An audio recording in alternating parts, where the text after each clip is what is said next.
हाँ, तो आज हम बात करने जा रहे हैं कंगुआ मूवी की। तो कंगुआ मूवी के मेन लीड रोल में हमें साउथ एक्टर सूर्या देखने को मिलती है। तो इस मूवी की कहानी का फुल विस्तार से मैं आपको बताने जा रहा हूँ। तो इस मूवी की कहानी हम शुरू करते। तो एक ऐसा योद्धा जिसकी कहानी इतिहास में नहीं बल्कि समय ने खुद लिखी है। मतलब कि कंगुआ मूवी की जो कहानी है ना, वो इतिहास से लिखी हुई नहीं है बल्कि एक योद्धा ने खुद ने लिखी है। आज हम बात करने जा रहे हैं एक ऐसी कहानी की जो सिर्फ बदले की नहीं बल्कि पुनर्जन्म शक्ति एवं नीति की कहानी है। ये कहानी कंगुआ की है।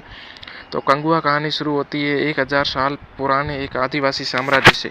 कितने 1000 वर्ष पुराने आदिवासी साम्राज्य से कंगुआ मूवी की कहानी शुरू होती है, जहाँ कहीं जनजातियाँ रहती है लेकिन शक्तिशाली होती है। वो जनजातियाँ शक्तिशाली होती है। कई जनजातियाँ रहती है लेकिन उनमें से सबसे शक्तिशाली एक ही जनजाति थी जो थी पेरूमाची ट्राइब जनजाति थी जो सबसे शक्तिशाली थी। और उनका एक रक्षक हुआ करता था, एक योद्धा हुआ करता था जिसका नाम था कंगुआ। जो कंगुआ इसमें मुख्य रूप से एक्टर सूर्या को बताया गया।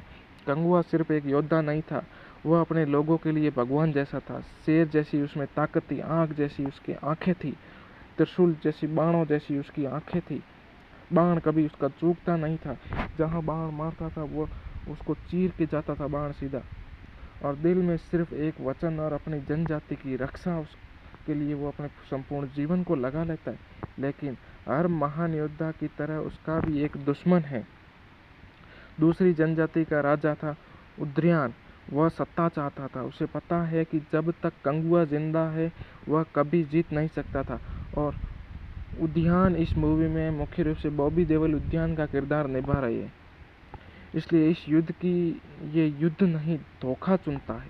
कंगुआ ने सबसे करीबी व्यक्ति को लोभ देकर उससे विश्वासघात कराया जाता है। एक रात जब पूरा कबीला सो रहा था तो हमला होता है। आग लग जाती है, सभी जगह खून खराबा हो जाता है, चीखें होती है। उसी रात कंगुआ अपनी जनजाति को बचाने के लिए अकेले पूरी सेना से लड़ता है, लेकिन अंत में उसे घेर लिया जाता है। मरते समय वह कसम खाता है, मैं लौटूंगा। अब कहानी आती है आज की दुनिया में।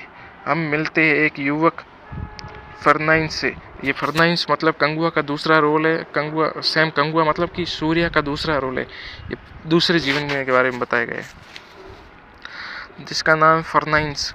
वह एक बाउंसर है, रफ एंड टफ, लेकिन उसके अंदर एक अजीब गुस्सा है जिसका कारण उसे खुद नहीं पता। उसे बार बार अजीब सपने आते हैं। सपने में कभी आग दिखाई देती है, कभी युद्ध दिखाई देती है, कभी तलवारें टकराती दिखाई देती है, और एक चेहरा आता है कंगुआ का। फर्नाइंस समझ नहीं पाता कि सपने क्यों आते हैं, लेकिन सच्चाई ये है वह कंगुआ का पुनर्जन्म है। बच्चा जो सब जानता है। फर्नाइंस की जिंदगी बदलती है जब उसकी मुलाकात होती है एक रहस्यमयी बच्चे से। यह बच्चा उससे डरता नहीं है बल्कि उसे पहचानता है। वह उसे देखकर कहता है कि तुम वापस आ गए। धीरे धीरे पता चलता है कि यह बच्चा 1000 साल पहले की कहानी से जुड़ा है। उसे कंगुआ की मृत्यु का सच पता है। अब कहानी में एंट्री होती है एक आधुनिक विलेन की। यह एक वैज्ञानिक कोऑपरेटिव शक्ति जो मानव इतिहास में योद्धा धना शक्ति को हथियार बनाना चाहता है। और इस शक्ति का मेन नाम था, मतलब कि सूर्या का सगा भाई ही था, कार्थी। इस मूवी के मेन विलेन आधुनिक बताया गया है। उसे पता चलता है कि कंगुआ धना अभी जिंदा है और वह फर्नाइंस बन जाता है शिकार। फर्नाइंस पर हमला होता है। उसके अंदर कंगुआ जाग जाता है, उसकी ताकत बढ़ जाती है, लेकिन लड़ाई शैली बदल जाती है। उसकी आंखों में वही आग देखने लगती है। वह सिर्फ फर्नाइंस नहीं है, वह कंगुआ भी है। अब फिल्म जो टाइमलाइन में चलती है, पास्ट में चलती है। जब कंगुआ लड़ रहा था तो उसने जनजाति के लिए, वहाँ फर्नाइंस लड़ रहा है मानवता के लिए। दोनों कहानियाँ एक ही बिंदु पर आकर मिलती है, विश्वासघात। 1000 साल पहले भी और आज भी। आखिर लड़ाई में फर्नाइंस पूरी तरह कंगुआ बन जाता है और वह सिर्फ बदला नहीं लेता बल्कि उस चक्र को खत्म करता है जो 1000 साल पहले चल रहा था।